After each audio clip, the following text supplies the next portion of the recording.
Oui. Oui, c'est John. Oui, John, ça va? Oui, ça peut aller. Pourquoi t'appelles en masqué? Oui, ça t'étonne, hein? Ah ouais, normalement, il y a ton papa qui s'affiche quand tu m'appelles. J'ai niqué le téléphone. Ah, c'est pour ça que je t'entends mal. Une cabine publique, qu'est-ce que tu veux que je te dise? Une cabine publique, mais ça existe encore, ça? Depuis que j'ai goûté une pizza cuite au micro, je suis plus vraiment fou du progrès. Moi, j'imagine que du coup, t'appelles pour la vidéo sur Die Hard 2. Tu vas quand même pas négocier pour que je dise pas trop de mal de ton deuxième film, quand même. On discute, c'est tout. Moi, je te promets que t'aimeras la vidéo comme celle du 1, puis tu sais, Die Hard 2, c'est pas Die Hard 5, quoi. Ouais, bon, écoute, trêve de compliments, là, j'ai pas trop le temps. En même temps, c'est toi qui m'appelles. T'es sûr que ça va? T'as une drôle de voix. J'ai traîné un putain de mal au crâne toute la journée. Je ressens une démangeaison entre les doigts de pied. Je sais pas du tout ce que c'est, une mycose peut-être. Des champignons, je sais pas. Yeah. Bon bah écoute, j'ai presque fini la vidéo, là j'étais en train de la monter. Je l'upload et puis je vais essayer de la mettre pour ce soir pour qu'elle puisse sortir comme d'habitude. Mais si tu veux, je te l'envoie en privé avant de la publier, ça te va? Tu crois que je suis un seul mot de ce que tu dis? Uploader, ça veut dire que je la télécharge. Ah oui, c'est très clair. Bah écoute, je t'envoie ça dès que j'ai fini et t'inquiète pas, normalement ça devrait être pas mal. Allez, ciao. Allez, salut.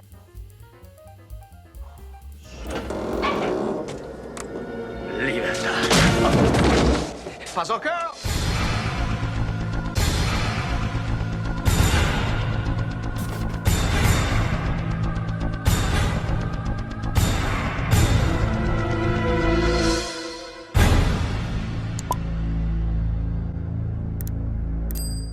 Bonjour à tous, soyez les bienvenus sur Nienko TV. Aujourd'hui, il va être question de Die Hard 2 ou de Die Harder en version originale, ou de 58 minutes pour vivre en français. Bruce Willis, 58 minutes pour vivre. Oui, en effet, il n'y a aucun rapport entre le titre français et l'histoire du film, car à aucun moment il ne sera question d'un timer de 58 minutes. Nous verrons ensemble dans cette vidéo pourquoi ce titre, pourquoi ce Die Hard 2, que vaut-il par rapport au premier film et par rapport au film suivant, le tout en humour et en extrait. Man, I can't fucking believe this. Another basement, another elevator.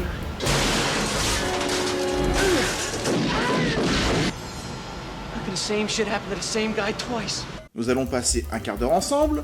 Je vous invite, et c'est très important, à vous abonner à ma chaîne si ça n'était pas déjà fait. Vous êtes près de 70% de spectateurs réguliers à ne pas le faire. Et si la vidéo vous convient à la fin, bien entendu, je vous inviterai à la liker, à la commenter et à la partager sur vos réseaux sociaux. Et si le programme vous convient, place à Die Hard 2, alias Die Harder, alias 58 minutes pour vivre. C'est parti!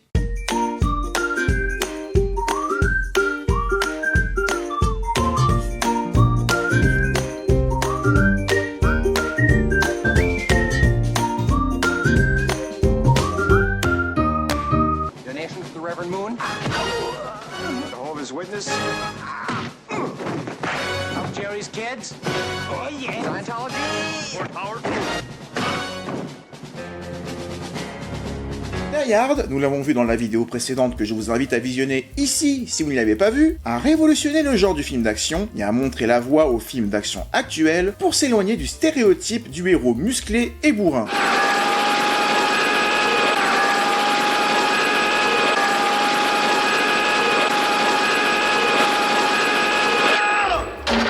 Il sera question à partir de maintenant de placer un monsieur tout le monde, non pas de par leur métier, mais de par leur personnalité, face à des situations extraordinaires, même pour eux, que ce soit pour Jack Traven dans Speed 1, ou John McClane dans les Die Hard, mes deux héros références de films d'action. Et surtout, cette œuvre emblématique qu'est Die Hard premier du nom, aura permis de révéler aux yeux du monde un acteur aujourd'hui internationalement célèbre et qui vient, malheureusement, de mettre fin à sa carrière, Bruce Willis.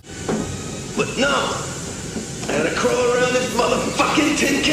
Nommé à 4 reprises aux Oscars dans les catégories meilleur montage son, meilleur mixage son et meilleur effet visuel, Piège de cristal rapportera plus de 140 millions de dollars au box-office pour un budget de 28 millions seulement, ce qui implique forcément pour la 20th Century Fox la mise en chantier d'un numéro 2 à la fin de l'année 89. Malheureusement, John McTiernan, le réalisateur du premier film, est occupé au tournage de À la poursuite d'Octobre Rouge, et c'est un autre acteur engagé à la base par la 20th Century Fox pour réaliser Alien 3 qui sera choisi pour le remplacer. En effet, suite aux multiples réécritures du scénario d'Alien 3, nous en avons parlé dans une vidéo que je vous invite à regarder si vous aimez Alien, Renny Harlin va abandonner le projet Alien 3 repris par David Fincher pour se consacrer entièrement à la suite de Die Hard, un film devenu rapidement culte. Je passais dans le coin, je me suis trouvé invité par erreur.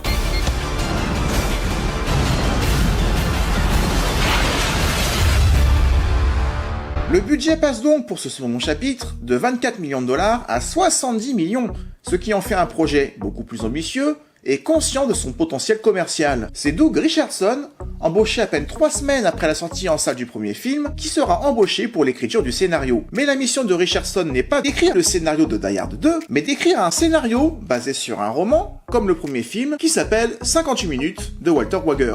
La mission confiée à Doug Richardson était simple, préparer un scénario potentiel pour Die Hard 2, qui sera forcément demandé un jour par le studio, mais sans lui mentionner qu'il écrivait justement la suite de Die Hard. L'idée de base était simplement de reprendre la trame du livre, qui parle d'un détective venant à l'aéroport de Washington, pour récupérer sa fille, mais l'aéroport sera pris en otage par des terroristes. C'est le seul élément du livre notable qui sera repris dans le film, et lorsque le projet Die Hard 2 arrive officiellement à la 20th Century Fox, il suffisait alors de changer les noms des deux personnages principaux, en les remplaçant par John et Holly McClane. Mais le scénario sera repris des mains de Richardson pour être réajusté par un scénariste plus expérimenté, qui apportera au scénario notamment la notoriété de John McClane, suite à ses actes de bravoure du premier film, ainsi que certaines scènes d'action plus démesurées, notamment sur la neige.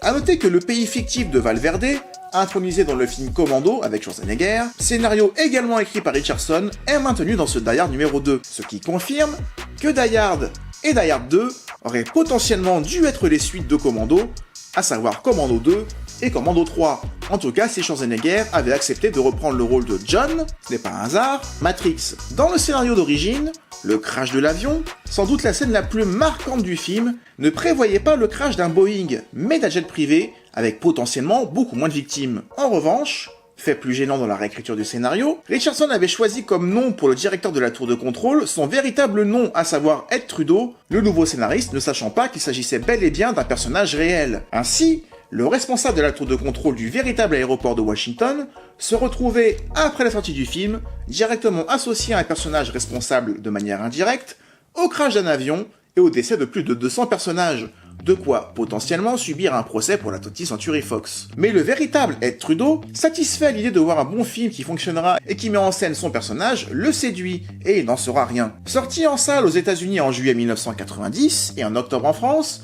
le film réussit l'exploit de dépasser Piège de cristal au box-office, bien que le film souffre légèrement de la comparaison avec l'original. Le film ayant longtemps été considéré comme le moins bon des Die Hard, nous en parlerons dans la partie critique de la vidéo qui ne saurait tarder, mais le film amassera tout de même 240 millions de dollars à travers le monde. Maintenant, voyons ce que je pense, point par point, de ce Die Hard 2, Die Harder, ou 58 minutes pour vivre en français. Story of my life. Got a cowboy ride too rough? I don't like to fly. What are you doing here? I don't like to lose either. Die harder. Die Hard 2, tant qu'il y en avait 3, on était nombreux à être d'accord pour dire qu'il s'agissait du moins bon. Et comme souvent avec les sagas à rallonge, avec les sorties de Die Hard 4 et surtout du 5e, on a tendance à mettre d'un côté les 3 premiers, dans un tout cohérent, puis le 4e, puis le 5e. À la limite, pourquoi ne pas associer le 4 et le 5 et les mettre dans le même panier, même si à titre personnel, je suis très loin de les associer. Mais nous en parlerons dans les vidéos dédiées à Die Hard 4 et à Die Hard 5, soyez patients. Ce qui est intéressant de prime abord, c'est que le film va jouer à fond la carte du « la foudre ne tombe jamais 2 fois au même endroit », sauf si John McClane est là. Car soyons clairs, le « pourquoi toujours moi » ne peut pas marcher 3 fois de suite. Par contre, pour ce genre de format, le chiffre 2 reste tout à fait plausible, car dans le 3e, on l'aura vu à plusieurs reprises sur diverses sagas, devra quoi qu'il arrive proposer autre chose. Et à savoir pour Die Hard, que ce soit le vilain du film qui amène volontairement McClane dans l'histoire et non l'inverse. Ce qui démarque le 3e film des 2 premiers, où McClane se trouvait là par hasard. Et par conséquent, on pouvait se permettre de recoller le plus possible à l'ambiance et au point fort du premier film. À savoir que Die Hard 2 se passera également au moment des fêtes, un an après, comme le premier, toujours avec la musique de Vaughn Monroe à la fin du film, le fameux Let It Snow. Oh, the weather outside Take off, Marv. but the fire is so delightful. John McClane aura encore quelques prises de bec avec des collègues jouant un peu trop de leur autorité, tel Lorenzo et son frère qui lui enlèvent sa voiture dès le début du film, ce qui te met dans l'ambiance et qui te confirme qu'on a bien retrouvé le personnage de John McClane, celui qu'on aimait. Puis en plus, c'est Noël. Essayez d'arranger ça avec le Père Noël. Demandez-lui une nouvelle bagnole. Le journaliste du premier film, Richard Thornburg, retrouve à nouveau face à face le personnage de Lee McClane dans le même avion. le personnage de Powell fait son petit caméo, bref, il est impossible de regarder Die Hard 2 sans penser au premier, tant c'est fait exprès. Cependant, Die Hard 2 n'est pas qu'une pâle copie de l'original.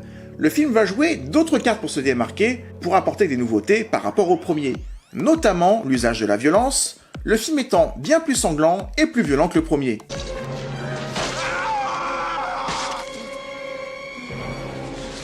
John McClane ne perd rien de sa superbe et de sa répartie, l'ambiance dans l'aéroport est excellente et offre un nouveau terrain de jeu pour notre personnage, et imposant à la saga un terrain de jeu de plus en plus vaste au fur et à mesure des films. De la verticalité d'un building dans le premier, nous passons en effet à une surface davantage en largeur, et bondée de monde dans un aéroport hostile à la présence de John McClane. Chaque film amenant par la suite un terrain de jeu de plus en plus grand, une ville dans le troisième, 2 états dans le 4e, et un pays étranger dans le 5e. Nous en reparlerons bien évidemment. Au niveau du scénario, il est tout à fait original, bien que reprenant le concept de la prise d'otage du premier, mais l'impression de voir s'écraser un par un tous ces avions sur le sol de Washington fonctionne parfaitement, en grande partie de par la scène de la démonstration des terroristes, qui n'hésitent pas à sacrifier tout un avion, rempli d'hommes, de femmes et d'enfants, de loin la scène la plus traumatisante des 5 films, et ce n'est pas rien. Alors qu'est-ce qui fait que Die Hard 2, globalement, est un film considéré comme légèrement en deçà de son grand frère, mais également de son petit frère, Die Hard 3. Eh bien cela tient principalement à une chose,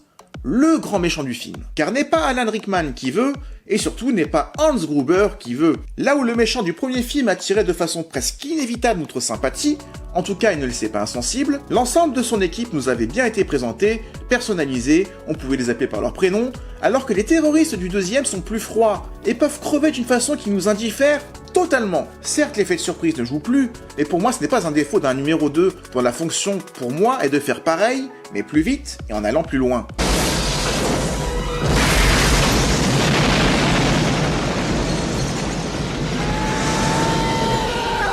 Ou plus haut, ce qui à mon sens est parfaitement réussi dans ce Die Hard 2. Et je ne ressens pas non plus une grande différence de réalisation, le boulot étant à mon sens impeccablement fait par Renny Harlin. Je trouve même que le film vieillit plutôt bien, voire qu'il se bonifie avec le temps, car finalement, ça remonte à quand la dernière fois que vous avez vu un bon film d'action. Si vous êtes comme moi, et que vous vous posez encore la question, rematez-vous les Die Hard, chacun d'entre eux, sauf le 5, et vous verrez que le 2 ne fait pas tâche, très loin de là même. Et vous, quand est-ce que vous passez chez... Pardon. Et vous, que pensez-vous de ce Die Hard 2 ? Comme d'habitude, je vous laisse me donner votre avis en commentaire, et je vous invite encore une fois, si la vidéo vous a plu, à la liker, à la partager sur vos réseaux sociaux, à vous abonner à ma chaîne si vous appréciez mon travail au quotidien, car encore une fois, seuls 30% d'entre vous le font, et c'est ultra important de le faire si vous estimez que ma chaîne mérite davantage d'exposition sur YouTube. En tout cas, je vous remercie de prendre 30 secondes pour le faire, je vous remercie d'avoir regardé la vidéo jusqu'au bout, je vous propose qu'on se retrouve la semaine prochaine pour une vidéo sur Fantomas contre Scotland Yard, et comme je vous dis à chaque fois, d'ici là, prenez soin de vous. Ciao.